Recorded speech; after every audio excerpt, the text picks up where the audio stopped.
outra coisa interessante aqui, e aí aqui, eu, não foi bem no momento certo, mas foi uma coisa muito legal que você fez em relação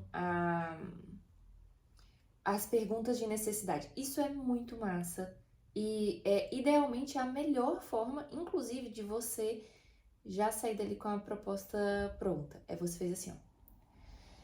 Então, deixa eu entender que você precisa, aí você mapeou a necessidade deles, e aí você falou assim, passo 1, isso. Passo 2, isso. Passo 3, isso. Quando você faz isso, todas as vezes que a gente repete o que o cliente falou, a gente traz clareza e alinha a narrativa, alinha o discurso. Então, idealmente, você teria feito isso lá nas perguntas de situação, problema e implicação. Problema nem tanto, mas pelo menos a de situação, implicação, sim, antes de fazer a de necessidade.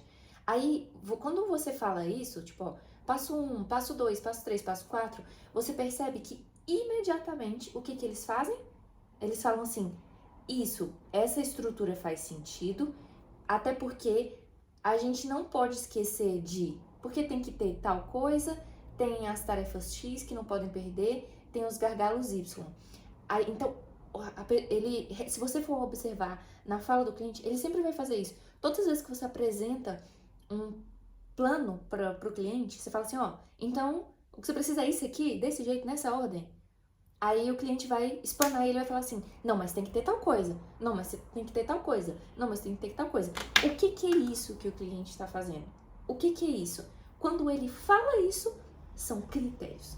É aqui, você conseguiu nessa reunião colher com absoluta clareza quais são os critérios que eles vão usar para analisar e aprovar uma determinada proposta.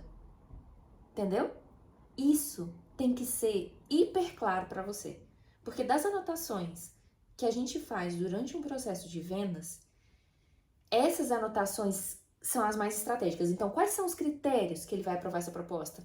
Quais são as coisas que ele falou, mais tem que ter isso, isso e aquilo? E aí, na hora que você está elaborando a proposta, você tem que... as propostas são quase todas iguais, mas na hora que você está pensando como é você que vai atender, ou enfim, você vai passar para alguém atender, não importa, você precisa saber o que daqueles critérios você vai contemplar, se você já tiver um esboço de noção do que você pode ou não contemplar. Tipo, ele tá querendo contratar mais pessoas e eu não faço processo seletivo na minha prestação de serviço, por exemplo. Aí você já pode começar a fazer aquela questão lá da repriorização.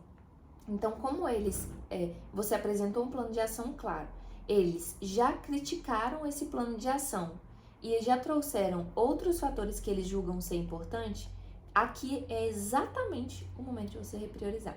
O que você fez com essas informações? Eu não sei se você chegou a anotar ou não, mas foi muito legal, porque você falou assim, depois que ele trouxe esse mais, né, você falou assim, tá, então se eu fizer o passo 1, 2, 3 e 4 e resolver Y, X, Z, que foi o que você me trouxe, então tá resolvido essa primeira parte? É isso?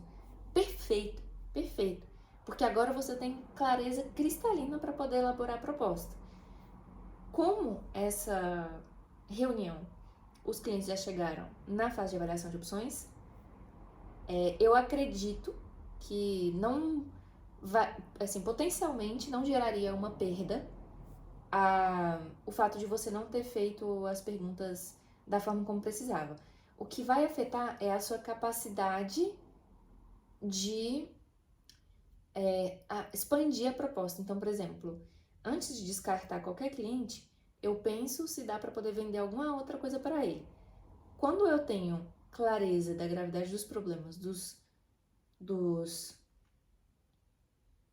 das prioridades dos problemas, e eu tenho os critérios que ele está usando para poder buscar uma solução, eu consigo, talvez, não fechar lá o método Edita completo, ou talvez um processo de vendas completo, mas eu consigo fechar alguma coisa com o cliente, entendeu? Aqui você tá com noção só dos critérios. Mas, de novo, eu tô tentando te trazer acertos e erros para você perceber o que você pode melhorar. Se tiver difícil de você conseguir compreender o que é uma prioridade, o que é um erro gravíssimo, etc., o que é um acerto muito bom, você me fala, que aí eu repito para você sem problema nenhum.